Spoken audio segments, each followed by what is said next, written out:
Boa tarde. Boa tarde aos nossos amigos da TV IBS, espalhados aí mundo afora, aos nossos amigos, né, de outras praças, de outras cidades que estão acompanhando aqui essa festa do Espírito, que tanta luz traz para os nossos corações. Nós agradecemos a todos a atenção. Aos amigos que sempre participam desse congresso, a nossa saudade, o nosso carinho, e a todos que chegam agora, as boas-vindas, né? Que se juntem a essa grande família ubaldiana. Espera aí que eles estão trocando aí a imagem, e eu vou fazer aquele cursinho intensivo aqui com esse negócio, né? Para ver se não sai correndo, né? Eu queria dedicar essa palestra, além do nosso padrinho novo ali, né, o nosso Ferdinando, o nosso Maurício Crispim, né, que infelizmente não pôde estar conosco aqui dessa oportunidade, mas eu queria que ele fosse lembrado, agradecer a ele a presença da TV IBS e dar uma salva de palmas, né? Legal. Vamos ver se aparece aí. Esse material que a gente vai ver, a gente faz já uns 30 anos palestras no movimento espírita, tentando fazer. Essa palestra a gente faz há muito tempo no meio espírita. O Ferdinando se especializou em fazer prédio e a gente tem tentado aprender a fazer ponte, né? Tentando fazer ponte e mostrar no meio espírita como é que as obras de Kardec, Rustem e Ubaldi representam um uníssono, né? Uma unidade inseparável e complementar. E durante muito, muito tempo fizemos esse trabalho.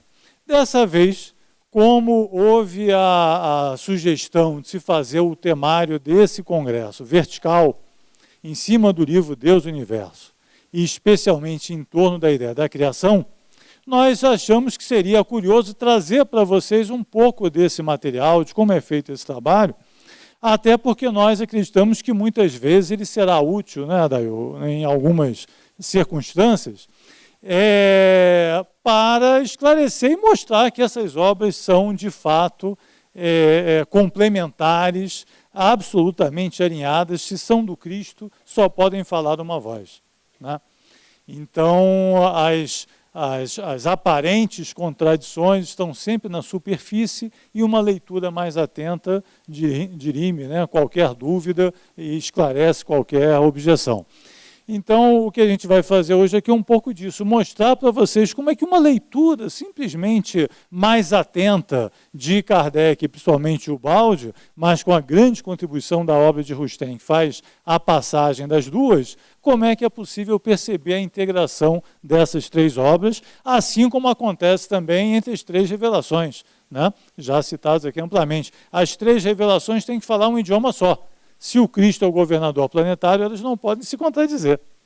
Então, sempre você vai encontrar os mesmos ensinos fundamentais nas três revelações.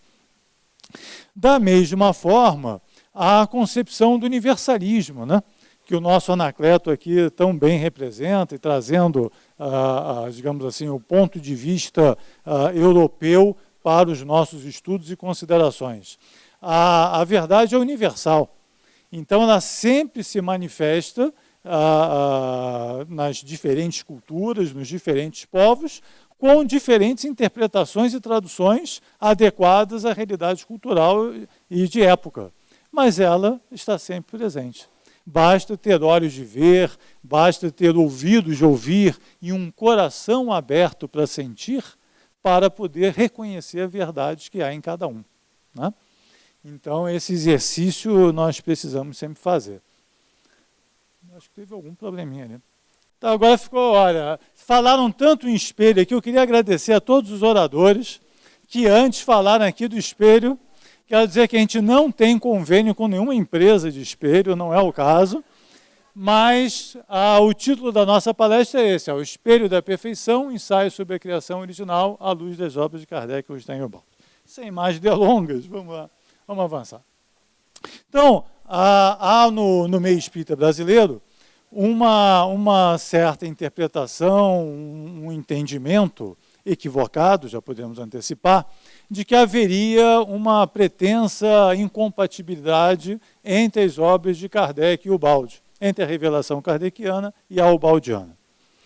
E nós, depois de estudar, né, atentamente, durante tantos anos, as duas obras, sabemos que não.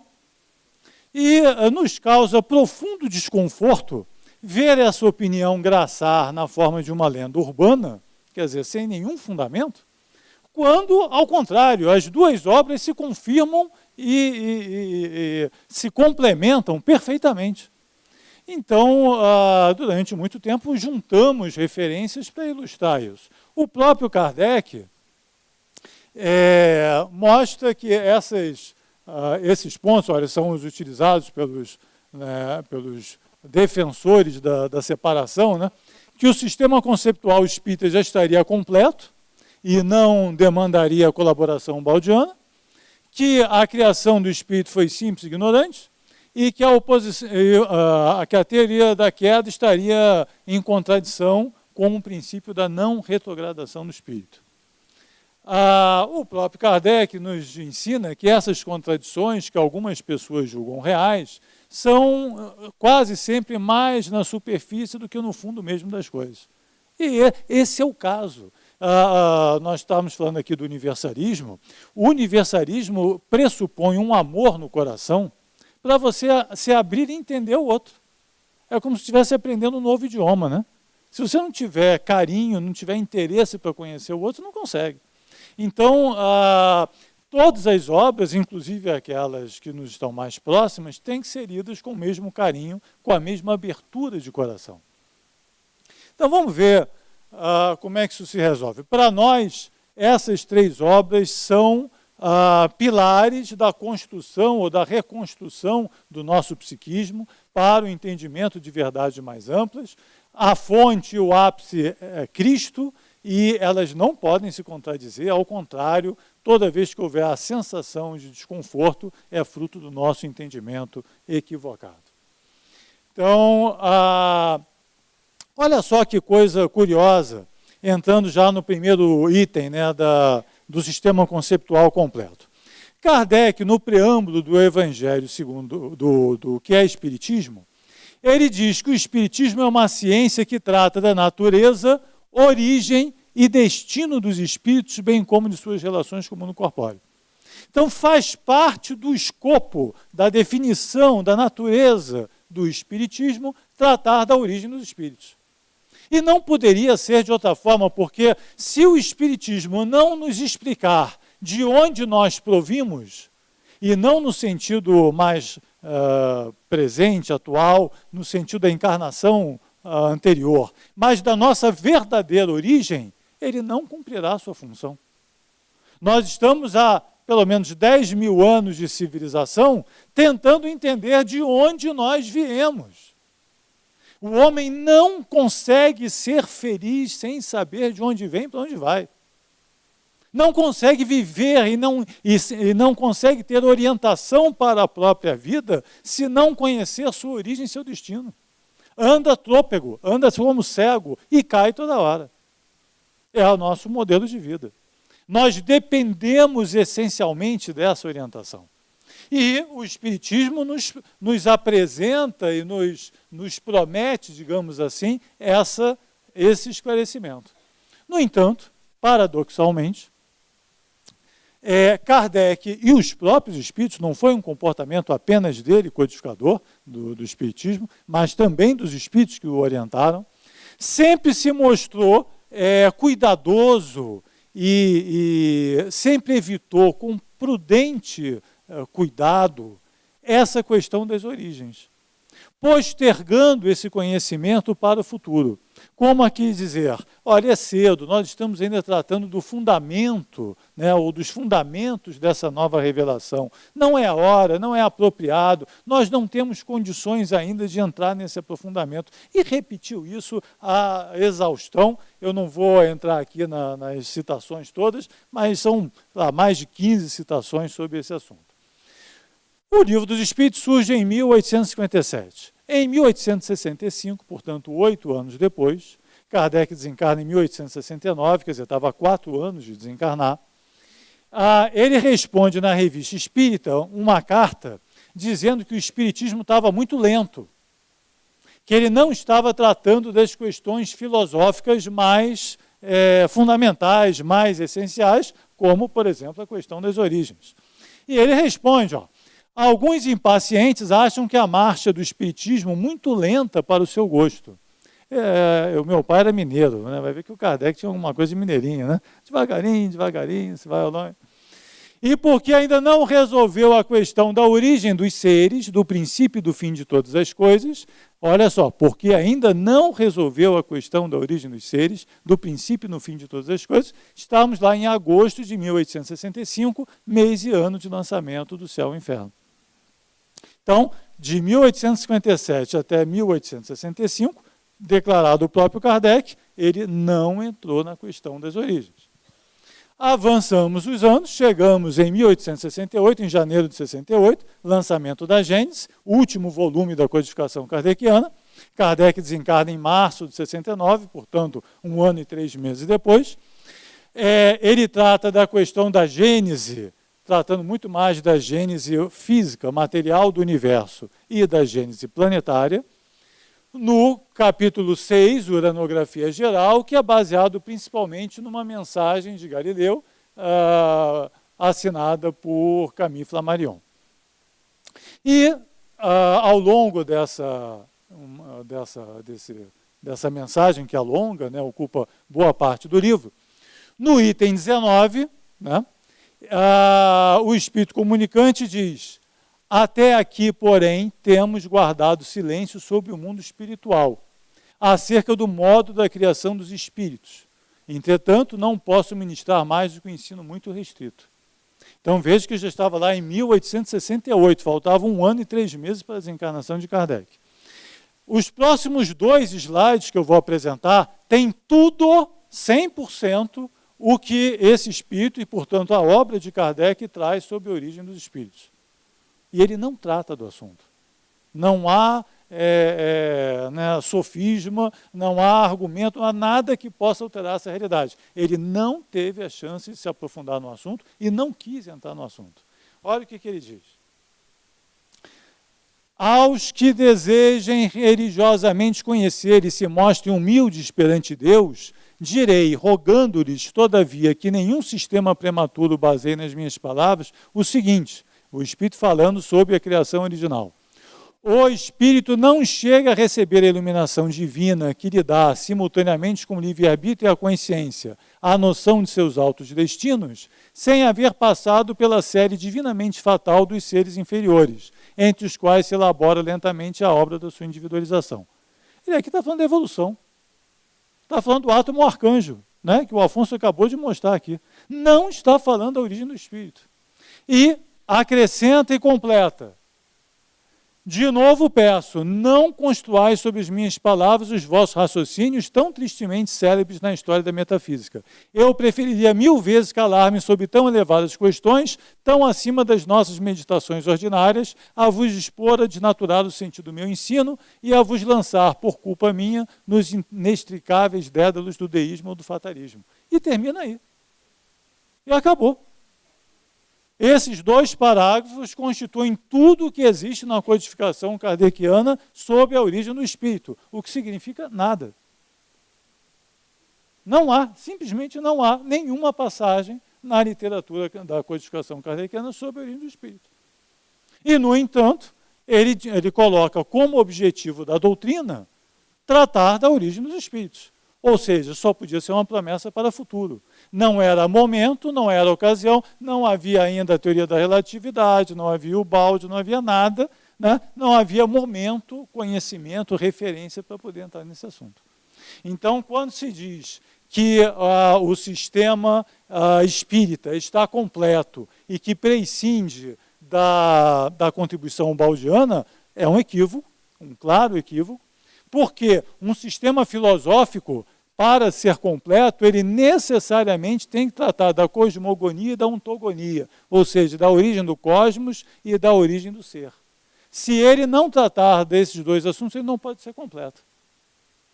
Né? E a ontogonia só pode ser a origem do espírito, porque nós somos espíritos. Então, o argumento, né, a ideia de que a doutrina espírita já trata da origem e que já deu a resposta de onde viemos, não é verdade. E não há nenhuma palavra de Kardec que possa comprovar o contrário do que a gente está dizendo. Tá?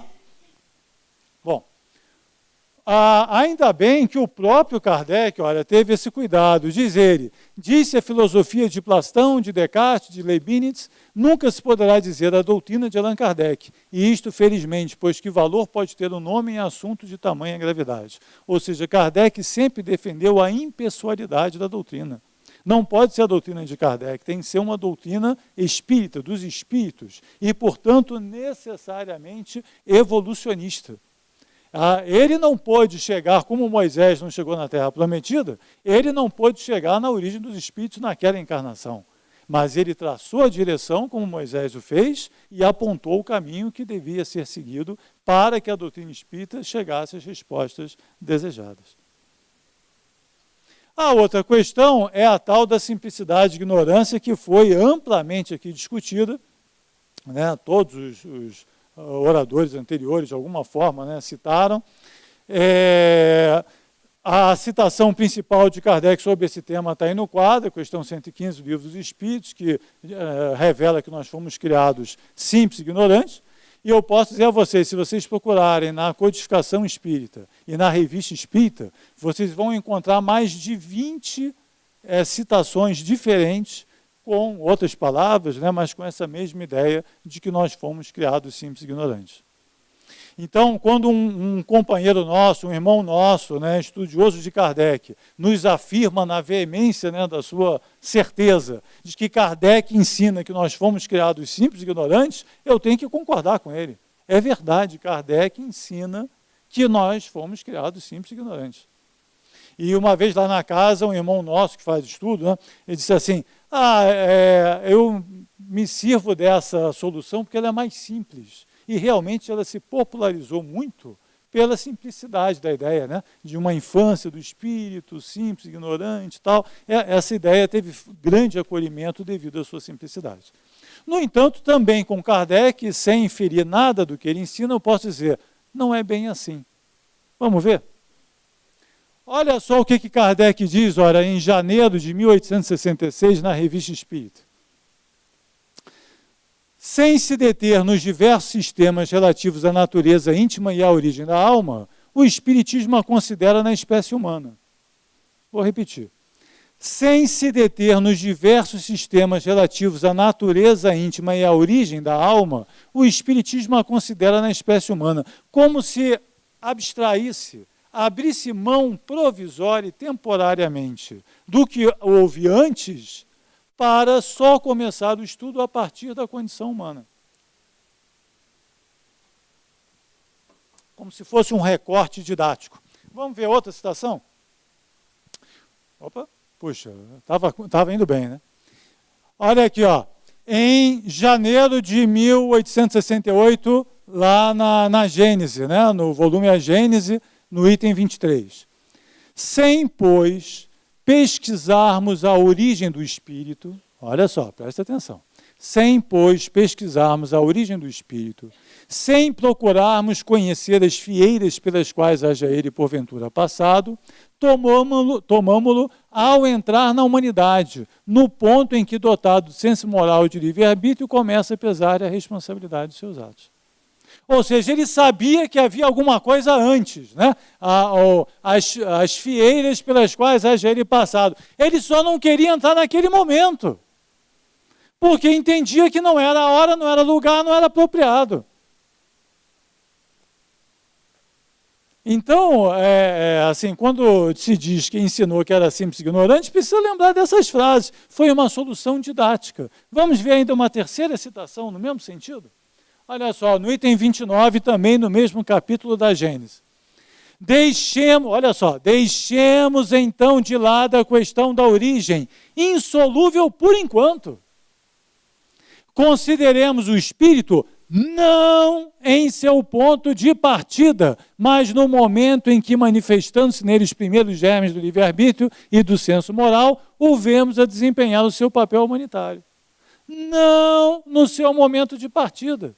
Deixemos de lado essa questão. Então, estava claro para o Kardec que o momento da simplicidade e ignorância não era a origem do espírito. Era apenas uma simplificação didática para popularizar a ideia da evolução. Vocês querem ver um exemplo que a gente faz muitas vezes? Olha só. Então, aqui, você sabe que antes da simplicidade e ignorância tem um monte de coisa, tem uma origem primordial, mas você simplifica para poder explicar a ideia da evolução. Olha aqui, ó. A criança pergunta, mamãe, de onde vêm os bebês? Né? A mãe responde, minha filha, da barriguinha da mãe. Está mentindo? Não, não vem da barriguinha. Quem acha, quem discorda que vem da barriguinha, levanta a mão. Né? Mas é uma simplificação didática para depois poder explicar mais. Kardec não era educador, não era mestre, não era pedagogo. Tem alguma objeção dele fazer um recorte didático para explicar uma ideia? Agora, se a criança crescer e passar o resto da vida entendendo que a criança vem da barriguinha da mãe, tem uma coisa errada, né? Está claro? Entenderam o que é a tal da simplicidade e ignorância? Só que aí se popularizou a ideia e se esqueceu a explicação. A razão da simplificação da ideia. E eu não estou citando nenhuma obra que não seja o próprio Kardec. Até agora eu não fiz outra coisa se não citar Kardec.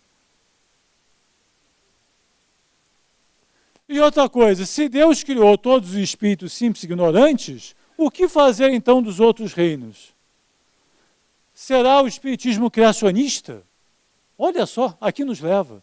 Quer dizer, essa aparente simplificação desnatura a doutrina espírita inteira, porque a doutrina espírita é evolucionista desde a sua primeira hora.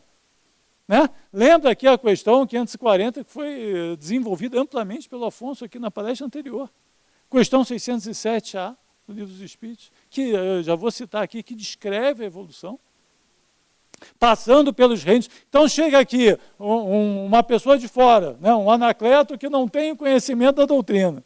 Chega aqui, me fala sobre a doutrina espírita. Aí você diz assim, nós fomos criados simples e ignorantes. Ele vai voltar para a terra dele dizendo assim, eles são criacionistas. Né? Acredito em Adão e Eva, essa coisa toda.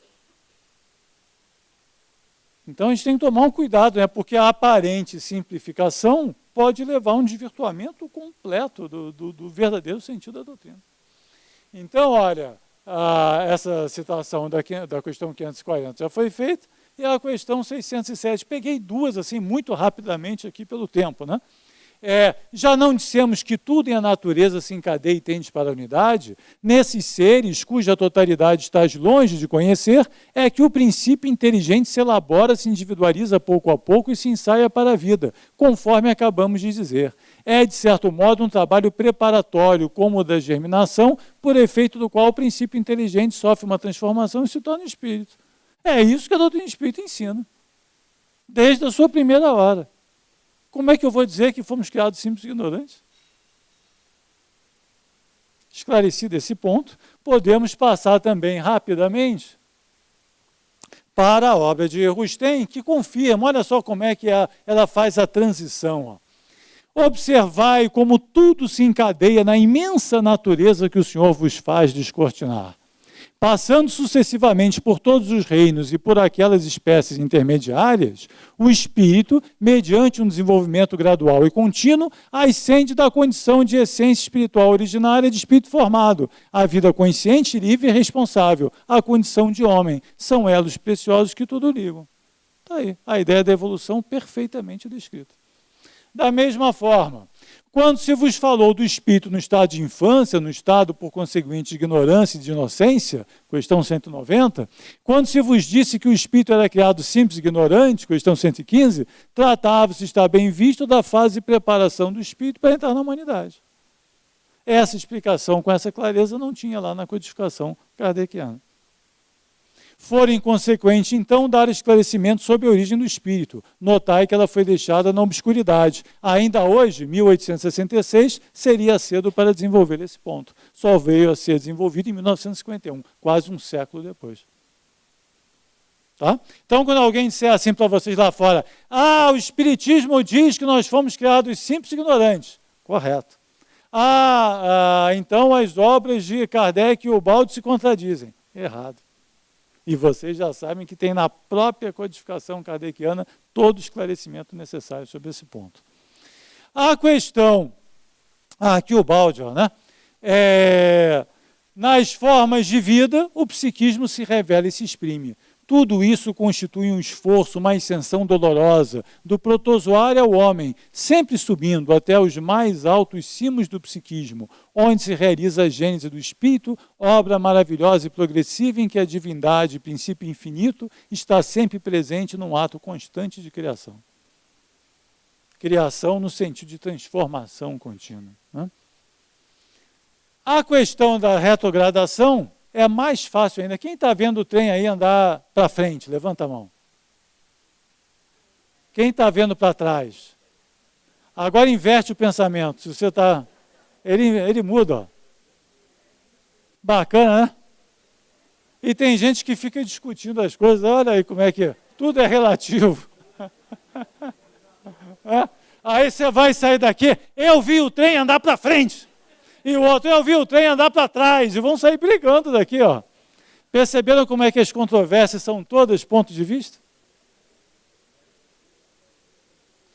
Mas nesse ponto da retrogradação é fácil, ó. As três obras ensinam exatamente a mesma coisa, não tem nem para onde fugir.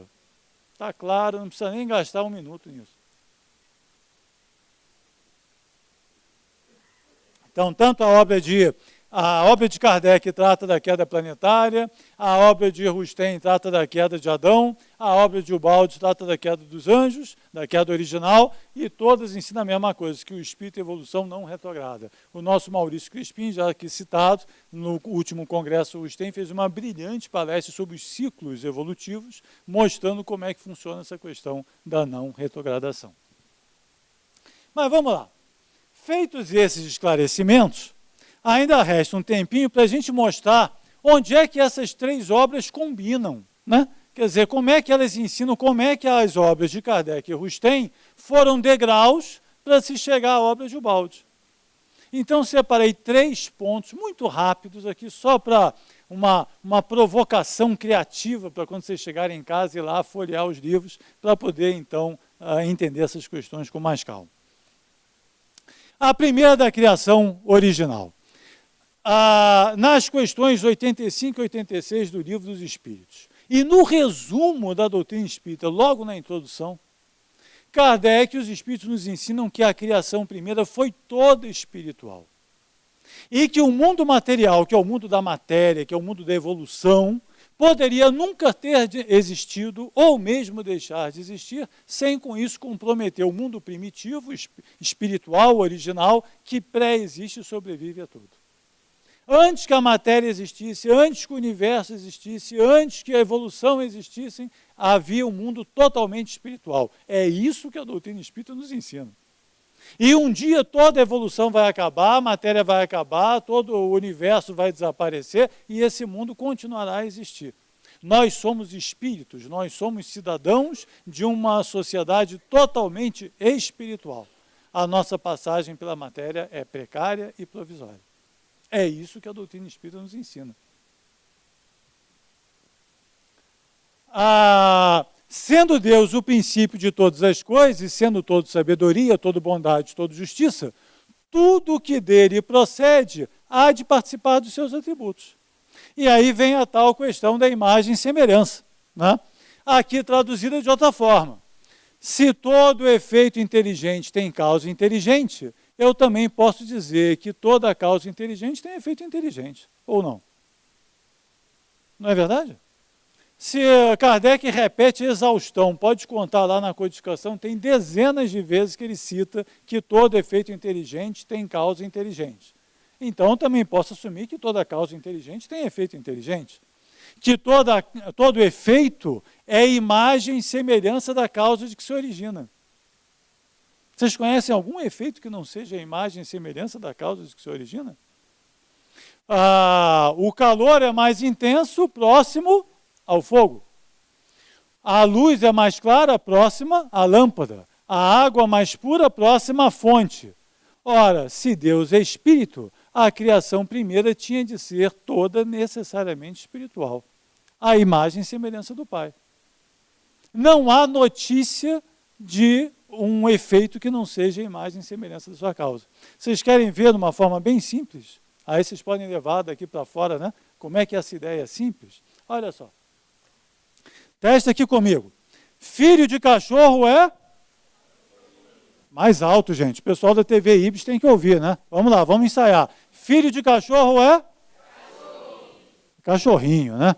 Filho de leão é? Filho de urso é? Filho de pato é? Em algum desses casos, o efeito não foi a imagem e semelhança da causa? É difícil essa ideia? Poxa! Hã? Olha quem disse isso, ó. Olha aí, ó. Entendeu agora? Não fica simples e fácil essa ideia da imagem e semelhança? Como é que a doutrina espírita poderia contradizer uma coisa dessa? Cadê o bom senso? Está aí, ó. Simples, não é isso que Jesus nos ensina? Então, se todo efeito é imagem e semelhança da sua causa, a criação primeira só poderia ser o espelho da perfeição. Daí o título da nossa palestra. Cristo é o espelho da perfeição, não no sentido único, exclusivista.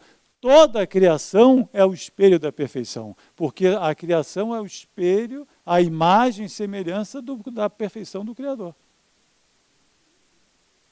Não está fácil isso? E até agora só citei Kardec, vocês perceberam isso?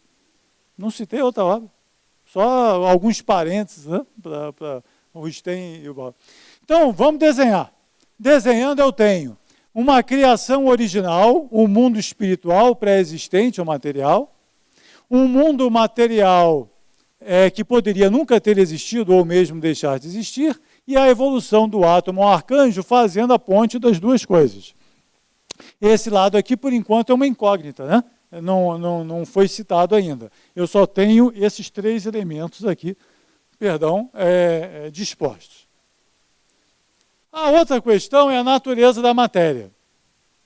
Olha só, a tal da unidade da substância, que é tão presente na obra baldiana, foi sendo entendida e revelada aos poucos na codificação kardeciana e na obra de Rustem, na explicação dos evangelhos. Na questão 33 do Livro dos Espíritos, Kardec pergunta: a mesma matéria elementar é suscetível de experimentar todas as modificações e de adquirir todas as propriedades? Sim, e é isso que se deve entender quando dizemos que tudo está em tudo. A resposta é muito melhor que a pergunta, né? A pergunta ainda estava pensando na matéria, mas a resposta é muito melhor e muito mais abrangente. Quando chega no Livro dos Médiuns, Kardec já avançou nesse ponto. Ó. O fluido universal, já não está falando mais numa matéria, né, mas num elemento intangível, imaterial. Será ao mesmo tempo elemento universal? Sim, é o princípio elementar de todas as coisas. Mas ele podia ainda estar pensando em coisas materiais, né? Na obra de Rustem, eles explicam que não, que o fluido universal, que emana de Deus e o toca de perto, o Austo, criador, né, lá da Evolução em Dois Mundos, do André Luiz, constitui um instrumento e um meio pelos quais ele, o Criador, opera todas as criações, assim de ordem espiritual, de ordem material, como de ordem fluídica ou energética. Aqui você está quase em Ubaldi, né? Ou seja, todas as criações espirituais, energéticas e materiais, tudo que existe, qualquer que seja o estado da substância, provém desse fluido, dessa substância original, dessa substância divina. Aí você tem a equação da substância de Ubaldi, que fica com muito mais fácil compreensão com os estágios da substância, da água, né? Quem não estudou no colégio? Gelo, água, vapor, né? É a mesma substância em estados diferentes. A substância divina também é assim, ó. Ela pode ser na forma de matéria, energia e espírito, mas é sempre a mesma, apenas num estado diferente e num nível de consciência diferente. Assim fica fácil entender como é que matéria, energia e espírito são a mesma coisa. Né? Não acendeu a luzinha ainda não, né? Então tá bom. Então, agora tem um problema. Eu também vou passar muito rapidamente. Tem dezenas de citações na literatura espírita em que se associa matéria à impureza. Né? Matéria à impureza. Se para evoluir tem que se livrar das impurezas da matéria. No capítulo 23 lá do Emmanuel, ele diz que a matéria e espírito são uma mesma substância, mas que a matéria representa o aspecto negativo e o espírito o aspecto positivo, né, dessa substância. Então, há diversas associações da matéria com impureza. Ora, como poderia provir de Deus algo impuro? E tem mais, ó. Na mensagem, por exemplo, do Cura Das, no Evangelho segundo o Espiritismo, ele nos diz assim, que minha alma se eleve ao teu seio, Senhor, com a brancura que possuía quando a criaste. Por que a alma dele perdeu a brancura? Foi só a dele que perdeu a brancura? A nossa não é uma alma moreninha? Na obra dos 4 Evangelhos, esse ensino é mais claro. Ó. O Senhor tudo criou puro. Claro, de Deus, toda pureza só poderia vir uma criação pura. O Pai ressuscita o Espírito que ele criara puro. Olha Paulo de Tarso aí, né? O salário do pecado é a morte. Né? Então, a evolução é um processo de ressurreição. É um processo de despertamento. É um processo de purificação. Nós somos todos filhos pródigos, estamos todos nesse processo. Nós estamos despertando de uma apatia do espírito, uma espécie de uma amnésia. Você já percebeu que coisa estranha, que coisa louca, insana, você ter que ser apresentado a outra pessoa? É um irmão seu, filho de Deus, e você não o reconhece. Já pensou que coisa triste? Não parece coisa de maluquinho? Né? 2 maluquinhos conversando. Aí você apresenta um ou outro, eles erram a mão, não se reconhecem, daqui a pouco esquece, daqui a 1 minuto esquece que foi apresentado. Você está diante do seu irmão e não o reconhece. Mas é seu irmão! Mas você está num estado de amnésia que você não consegue reconhecê-lo. O outro irmão está sofrendo, você não sente nada, seu coração está empedrado. E você acha que é normal. Se você tivesse com a sua consciência plena e reconhecesse a sua irmandade, quando ele sofresse, você sofreria também. É isso que faz um irmão. Só um coração empedrado pode não sentir a dor que o outro sente. Não é isso? Obrigado. Não? Mas é isso. Nós não podemos achar normal isso, essa indiferença louca, obtusa, que nós achamos normal que o outro sinta sua dor e a gente não sinta nada. Isso não pode ser normal. Então, olha, eu já posso acrescentar mais uma palavrinha aqui no nosso quadro. Ó. A criação original era o território da pureza e esse mundo material é o território da matéria e da impureza. E o terceiro e último aspecto é de que nós já fomos mais conscientes do que somos hoje. O que tem tudo a ver com o que eu acabei de mostrar e dizer. Olha aí o que ensina a questão 621 do Livro dos Espíritos. Onde está escrita a lei de Deus? Resposta, na consciência. Visto que o homem traz em sua consciência a lei de Deus, que necessidade havia de ser ela revelada? Ele a esquecera e desprezara. Quis então que Deus lhe fosse lembrado. Esqueceu porque desprezou. aquilo que você não usa acaba, né, pelo seu desuso, ficando para trás. Olha só o ensino ainda mais direto dessa mesma ideia. A ignorância é filha do orgulho. Isso é uma espada colocada no orgulho humano, né? Você é ignorante porque é orgulhoso. Tornou-se ignorante como fruto do orgulho. Nós nos tornamos ignorantes. O orgulho, Deus criou a liberdade, nós criamos o mal. Deus criou a liberdade, nós criamos o mal.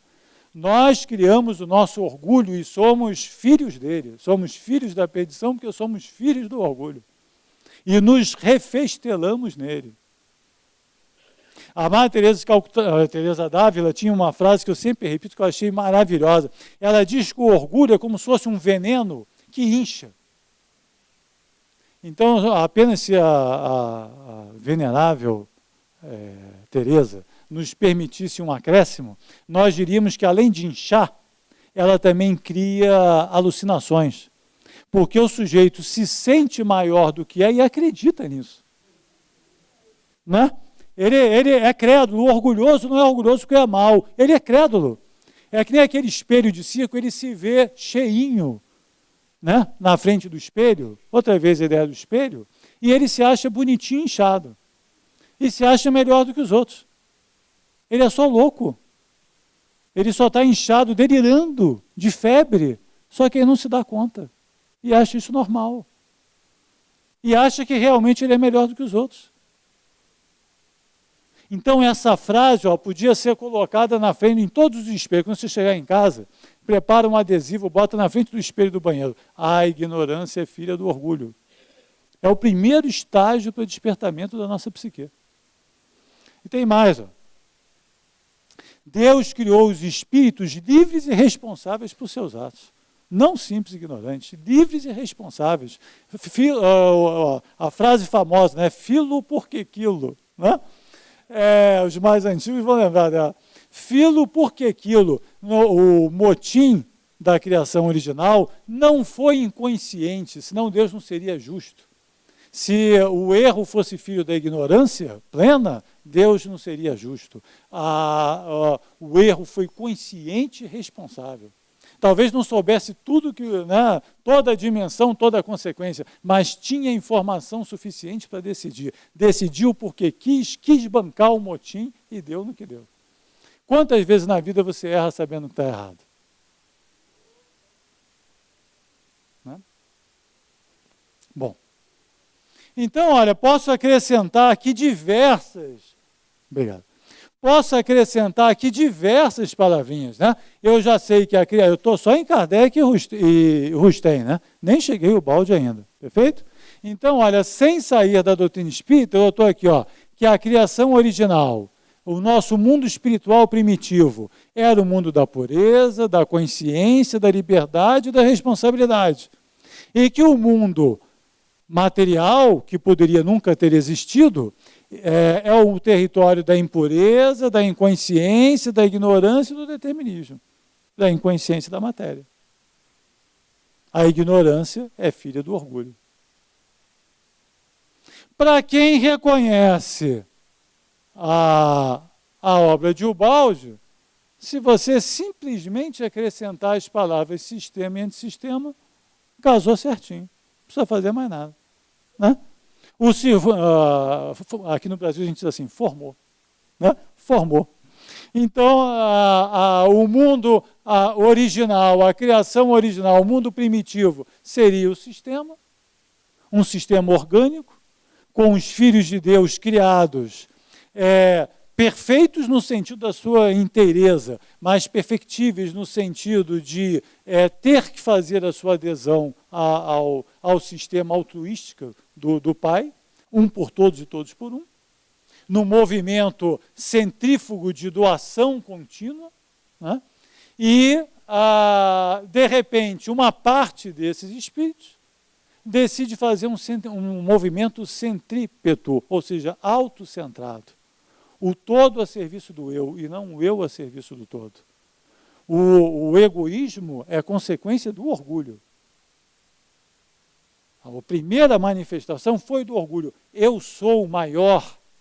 Né? Eu quero ter um papel maior do que aquele que me foi atribuído. Eu quero ser o centro, eu quero ser o chefe.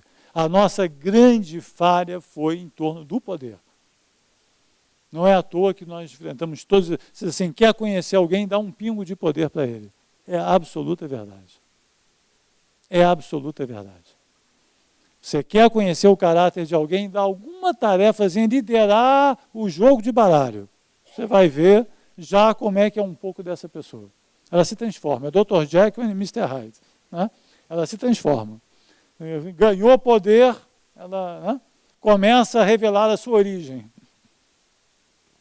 Então, nós nos tornamos o que nos tornamos, quem deu origem ao universo material fomos nós, através da queda. Esse pensamento autocentrado começou a perder consciência, começou a se dobrar em torno de si mesmo, chegou àquilo que nós chamamos de energia. A primeira forma de energia, segundo a grande síntese, é a gravitacional. A gravidade fez com que a energia dobrasse ao redor de si mesma, ganhasse velocidade e chegasse até a condição que nós chamamos de matéria.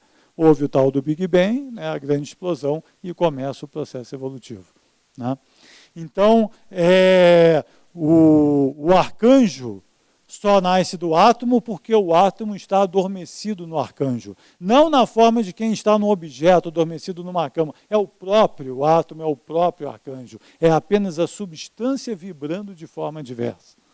Né? É daí essa inteireza da unidade da substância. Átomo e arcanjo são a mesma substância, apenas vibrando em padrões e em níveis de consciência distintos. Isso precisa ficar claro. Né? Alguma dúvida aí? Está clara essa confusão toda? Perceberam como é que as três obras se complementam à perfeição? Alguma dificuldade, alguma diferença entre elas? Perceberam como é que Kardec estava corretíssimo quando dizia que as contradições eram apenas superficiais? Mas quantas frases duras, né? Muitas vezes quanta incompreensão em torno de questões que podem ser facilmente... A gente está conversando aqui há 40 minutos. Bastou ver aqui 10, 15 citações. Tudo se esclarece, tudo se resolve.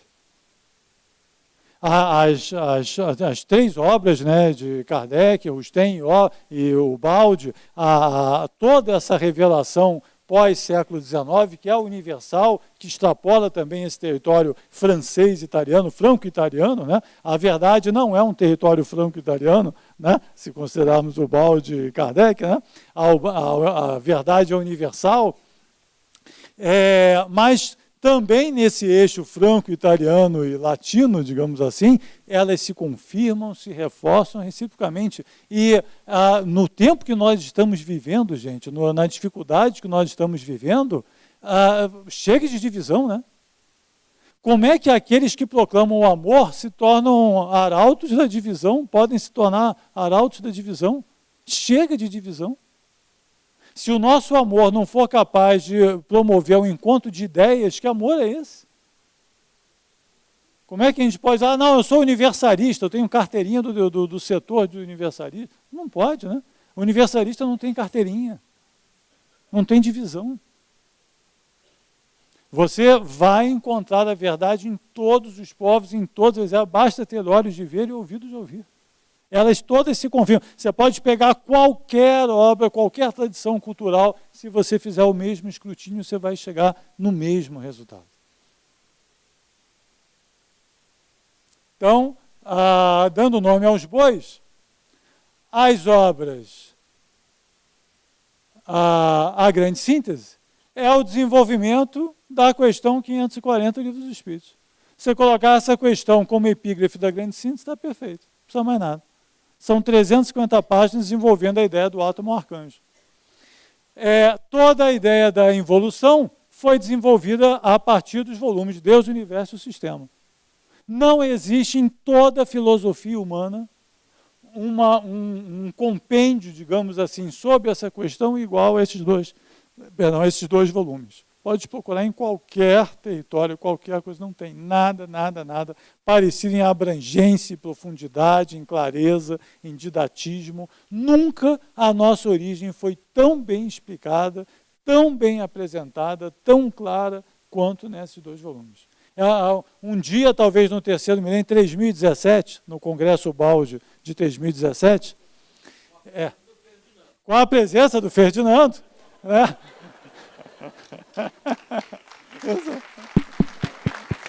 Não é? Em 2017 vão estar inaugurando uma estatuazinha para o volume Deus, o Universo em cada praça do mundo, né? Porque nunca foi tão importante para o homem entender a sua própria origem. Nunca foi tão importante para o homem resgatar a sua própria divindade. Nós estamos nos atropelando no esquecimento de nós mesmos. Estamos tropeçando nas próprias pernas. No desconhecimento do outro, estamos nos maltratando reciprocamente. E maltratando a nós mesmos.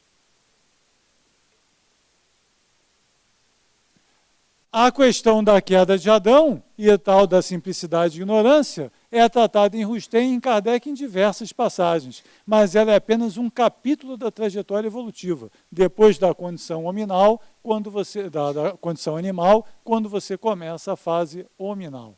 Então, é apenas um capítulo, né, dentro dessa história. Bom, por que também toda essa questão? Eu acho que todos nós estamos mobilizados por todas as crises e coisas que estão acontecendo lá fora. E eu acho que, assim, espero, imagino, né, que todos vocês hão de concordar, chegou uma hora de pôr fim a todas as barreiras, a tudo que separa, a tudo que divide, a tudo que afasta, a tudo que inconcilia. O mundo está precisando desesperadamente de um pouco de amor, de um gesto de amor. Não há nada na sua argumentação que possa justificar o afastamento do seu irmão. É a hora de procurar para promover o entendimento. Se você tem alguma diferença com alguém, como diz o Evangelho, larga o templo, vai lá e se reconcilia com ele antes. Então está na hora de promover esses encontros em âmbito nacional, internacional, filosófico e deixar para trás tudo que divide, porque se você se coloca como um participante do bem, você não pode ser um apóstolo da divisão. Esses 2 papéis não combinam. E não é isso que eles ensinam. Olha a frase do Kardec. O Espiritismo não tem nacionalidade, não faz parte de nenhum culto existente, nenhuma classe social o impõe. Cumpre seja assim para que ele possa conduzir todos os homens à fraternidade. Se não se mantivesse em terreno neutro, alimentaria as dissensões em vez de apaziguá-las. É um convite à fraternidade, independente de povos, de culturas, de credos, de raça, de tudo. Nós estamos com fome, famintos, não apenas porque vem a hora do jantar, mas famintos de amor. Olha só essa frase aqui dos 4 evangelhos. É cristão, quaisquer que sejam as suas crenças, quaisquer que seja o culto externo que pratique, todo aquele que ama os seus semelhantes, que procura fazer-lhes o maior bem possível, que envida esforços por progredir e auxiliar o progresso dos seus irmãos. Esse é cristão segundo Cristo. Então, essa frase refunda a cristandade. Não tem mais igreja, não tem mais templo, não tem mais prédio, não tem mais roupa, não tem mais adereço, não tem mais endereço, não tem mais distinção. Só tem amor no coração. Se você ama, você é cristão. Independente do credo que tiver, da nacionalidade, da origem, do que for que seja externo. Se você não ama, qualquer que seja a sua roupa, qualquer que seja a sua crença, qualquer que seja qualquer coisa, você não é cristão. A cristandade não é uma condição externa, é um sentimento, é uma atitude, uma opção de vida. que você tem que desenvolver no seu coração e diz respeito só a você mesmo. Começa aqui um novo cristianismo, ou voltamos nós, finalmente, ao cristianismo do Cristo. Mas não é esse o ensino do nosso grande homenageado? O estandarte é Cristo, o programa é o Evangelho, os princípios são imparcialidade e universalidade. Que Jesus nos abençoe. Muito obrigado mais uma vez.